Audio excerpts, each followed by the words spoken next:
Hello friends, स्वागत है आपका आपके अपने लीगल चैनल सोच पर प्रहार में। मैं हूं एडवोकेट सनी शर्मा और दोस्तों आज की इस वीडियो में कुछ चीज़ें मैं आपको बताने वाला हूं।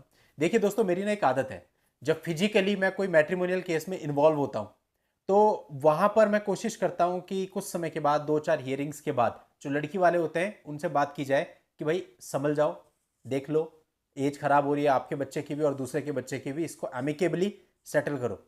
अब एमिकेबली का मतलब मेरा ये रहता है कि भाई एक इस तरह से सेटल करो कि सामने वाले को भी परेशानी ना हो, आपको भी परेशानी ना हो। लेकिन लेकिन दोस्तों, अभी सामने से जो जवाब मिलते हैं वो हमेशा नेगेटिव होते हैं, स्पेशली जब स्टार्टिंग में ये बात की जाती है। हम तो कह रहे हैं आपको कि आप निपटा लो, और ये भी है दोस्तों, मैं एक ही बार कहता हूं, उसके बाद मैं कहता भी नहीं कभी। तो अगर आपको बोला तो जवाब इस तरह के मिलता है कि ठीक है साहब, इतना पैसा दिलवा दो। अब वो पैसा सुन के दिमाग घूम जाता है। या कई बार होता है पैसा तो कम होता है, बाकी मदों में चीज़ें मांग रहे होते हैं। हमारा शादी में 20 लाख का खर्चा हुआ था, वो दिलवा दो। अरे भाई एक चीज़ बताइए, शादी में तो दोनों पक्षों का खर्चा हुआ होगा ना, कोई पक्ष ऐसा तो नहीं होगा जिसने अपने रिश्तेदारों को भूखा मारा होगा, पार्टी नहीं दी होगी और खर्चे नहीं किए होंगे। तो शादी का खर्चा तो लड़के वालों को भी हुआ, तो जब लड़के वाले आपसे नहीं मांग रहे तो आप क्यों मांग रहे हैं? और शादी के खर्चा वसूल करने के लिए कोई कानून भी नहीं है, तो यानी ये तो फिर पूरे तरीके से ये हो गया कि आप कानून से बाहर जाकर के मांग रहे हैं। तो शादी का खर्चा आप मांग रहे हैं, आप कह रहे थे हमारा सामान दिलवा दो, और कई बार ऐसा होता है वो सामान ऑलरेडी लड़की ले जा चुकी होती है या पार्शियली ले जा चुकी होती है, अभी जो आप बोल रहे होते हैं उसमें आधे से ज्यादा आइटम फर्जी होते हैं। इसके अलावा आप एलिमनी के नाम पे भी पैसा मांग रहे होते हैं, तो यानी कुल मिलाकर के वो सारा अमाउंट इतना बड़ा बन जाता है कि बात रीजनेबल रहती नहीं, और लास्ट में हमें उन्हें यही कहना पड़ता है कि लड़ो। फिर लड़ते लड़ते यूं ही समझ आ जाता है कि मिलता कुछ नहीं है। फिर लड़ते झगड़ते गिरते पड़ते पैसा लगाते खराब करते, 10 साल खराब कर लिए, 5 साल खराब कर लिए। लास्ट में जब तक एहसास होता है कि हमारे पास ऐसा कोई राइट था ही नहीं जिससे हम इतने पैसे ले सकते हैं, कोर्ट भी क्या करेगा, ज़्यादा ज़्यादा लड़के की इनकम के हिसाब से मेंटेनेंस तो बांधेगा। और अभी लड़के की अगर इनकम का कोई प्रूफ नहीं है या लड़का मिनिमम कमा रहा है तो कोर्ट भी उसमें क्या बांधेगा, 4-5 हज़ार रुपये बांधेगा, वो भी स्मूथली नहीं मिलते। तो क्या इतने के लिए आप लोग इतना लड़ रहे थे? इससे अच्छा तो आपको वन टाइम अमाउंट मिल जाता अगर आप प्रैक्टिकली बात करते, यदि आप एमिकेबली बात करते। फिर तरह तरह की शर्तें होती हैं कि हमारी ये मांग माने। कई बार ये होता है कि भाई ऐसा है, हमको लड़का लिख के दे कि मेरी गलती है। कौन लिख के देगा कि उसकी गलती है, और क्यों लिख के देगा? अब गलती किसकी है इसको जस्टिफाई तो कोई भी नहीं कर सकता। हो सकता है आपकी हो सकता है लड़के वालों की हो। ये बात तो छोड़नी पड़ेगी आपको सारी।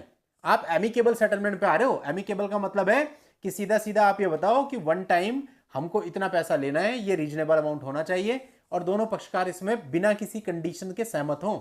यदि लड़की वाला या लड़के वाला ही कहने लग जाए ना कि पहले तो तुम मुझे माफीनामा लिख के दो, उसके बाद फिर हम देखते हैं कि सेटलमेंट करना है नहीं करना, कभी सेटलमेंट नहीं हो सकता आपका। पूरी जिंदगी लड़ते रहो।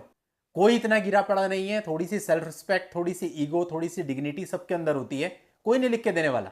और रही गलती की बात, गलती को जज कैसे करोगे किसकी गलती है? क्योंकि दोनों ही पक्षकार ये समझते हैं कि मेरी तो कोई गलती नहीं है, सामने वाले की गलती है।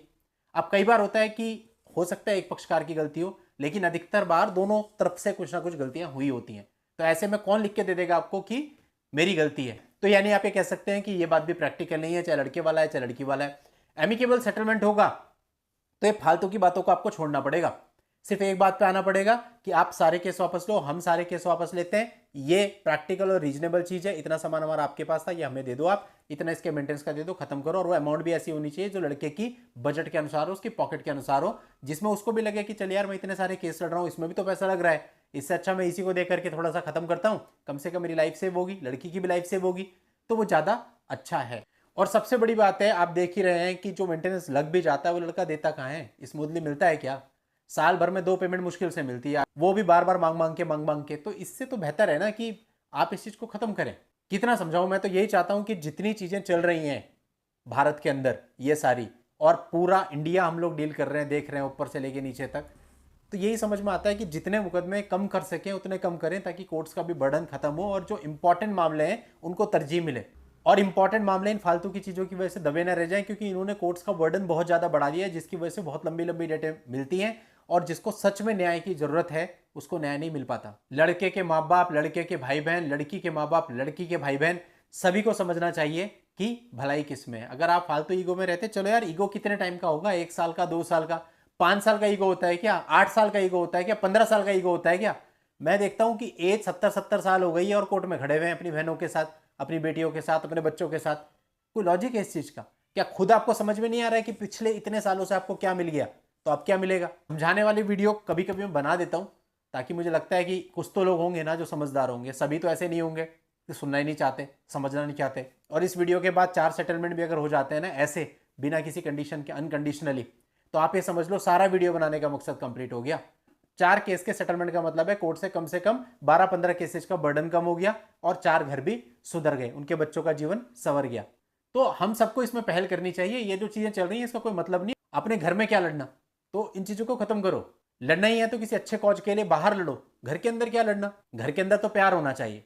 चलिए दोस्तों, आज की इस वीडियो में इतना ही। नेक्स्ट वीडियो में नई जानकारी के साथ मैं आपसे फिर मिलता हूं। तब तक के लिए good bye, thank you for watching, take care.